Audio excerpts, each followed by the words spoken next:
Hello, my name is Candace Sanderson, and I want to welcome you to episode 9, the final episode in my series on dreams. We ended the last episode with the messengers giving me an assignment, homework, from the Dream Seed class that I was attending. I was supposed to list 5 different scenes to block unwanted spirit connections. First of all, I did not like doing this, not at all. I've spent too many years in school working on assignments. But once I got started and I realized I wouldn't be graded for it, I changed my perspective and it actually became fun. A couple days after I did the assignments, the messengers reviewed my homework and they commented. They said that their assignment demonstrated how energy works in their plane. Because the non-physical realms are composed of finer frequency patterns, thoughts and images in their realms are analogous to the physical objects in our realm. We can move a book from one side of the table to the next. We see the action, we experience it. In their realm, just thinking of moving the book from one side to another side of the table is all that's required for it to occur. So my assignment to think of visual scenes in which I could block unwanted energy, well, that served 2 purposes. First, it jump-started my imagination. And secondly, it actually gave me practice in what they called their ways, so that I would become more adept when I visited. Now, I can visit them in meditations, in dreams, and out-of-body experiences, but it's also going to be helpful when I make my final transition. Thoughts become reality. The messengers then began talking about healing and how in their dimension, healing occurs on a molecular level. Drilling down to that molecular level gets to the bottom of a specific problem. From there, the healer can change the physical structure of what caused the problem in the first place. Let me read directly from them. This one is learning these things because of the lessons from the Dream Seed class. The more she spends aware time in Dream Seed classes, the more her energy mirrors ours. All Dream Seed students can heal humans by perceiving the root cause of the disease. And they hyphenate the word dis-ease. Because dreamers can perceive a wider range of subtle energy frequencies, they approach the root of the problem with extreme precision and specificity. They can make changes at molecular levels, quark levels, and DNA strands. Now, with that message came one of my more fanciful visions about attacking the root of a problem. I was on my way to a friend's house when suddenly a vision started, and I started seeing myself get smaller. I felt like this incredible shrinking woman from a science fiction movie. I kept getting smaller until I was standing in front of dark nerve endings. And I looked down and I'm surprised I have this across my chest, a brightly covered plastic squirt gun, a super blaster. And instinctively, I knew what to do. I raised this laser gun, this water gun, and I zapped a dark nerve ending. And it just like smoldered away. And then with this flip of a switch on my handy dandy supersized laser gun, I followed with an icy cold blast that neutralized the area. I then moved to each nerve ending, and I was literally removing the cause of the pain at the root of the problem. When I got to my friend's house, I wasn't surprised when she said, "Oh, I have this pain in my neck." It was exactly where I'd seen it. So we sat down, and just like I had practiced a few minutes before on my drive over, I visualized my energy going into those nerve endings and zapping them to neutralize the pain. And it actually worked. The pain was gone. So now let's take a broader view and let's look at the progression of the lessons. As the classes became more intense, the setting changed. What had started as lessons in a sleepers class, remember we talked about that in a previous episode, this was in a huge auditorium. They had now progressed to a smaller class. I had graduated. I was in the dreamers class or the dream seed class. Sometime after being in the dream seed class, it became even more specific, almost like an independent study class. These lessons seemed to be designed just for me. I had to complete homework.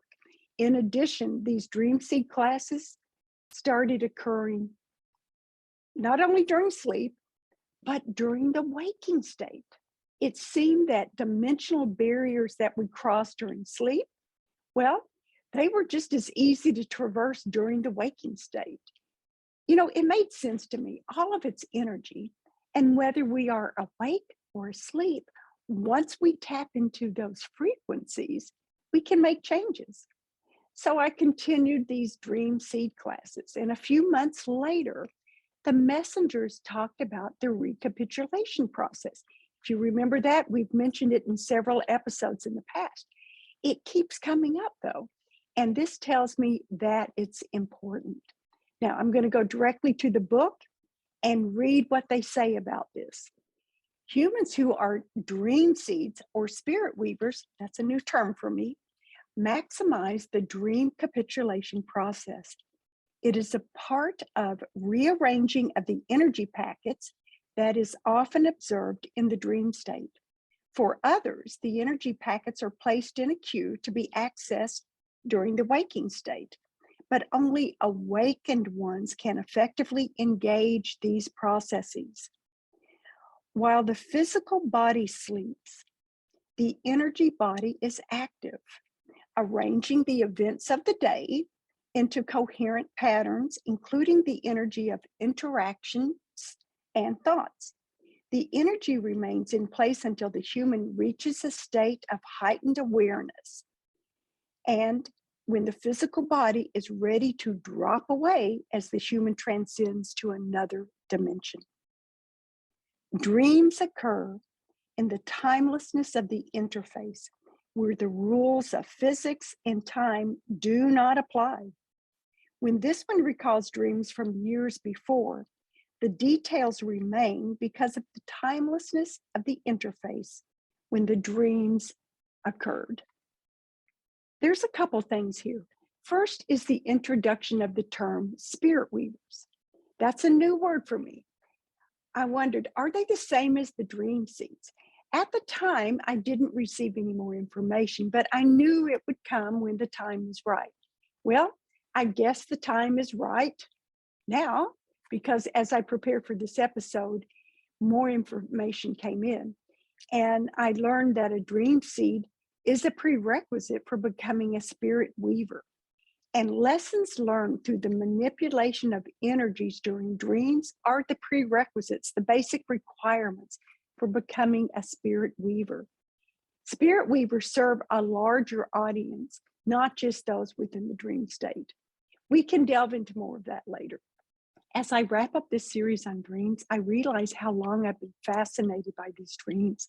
I started this chapter with the dream that my mother had when my sister Jana, who had recently passed away, came to my mom and reported another person's passing. In my mother's dream, as I tried to wrap my brain around that, I realized it began to change my view, not just of dreams, but of life. I realized there is life after death and communication is possible. I've embraced dreaming as a way to connect us to other dimensional spaces. It's judgment-free. We don't question it. We just go with the flow.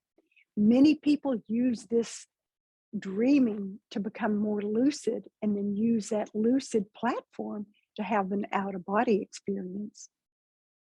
When we take a broader look at dreams, look at how many inventions, scientific discoveries, songs, creative works of art that have all come through our dreams. But one of the biggest takeaways from learning about dreaming is the opportunity that it gives us to explore. We leave the 3D behind and we float among the stars. We float in the cosmos. We communicate with loved ones who have passed. We might meet religious icons. We learn that we are more than our physical bodies.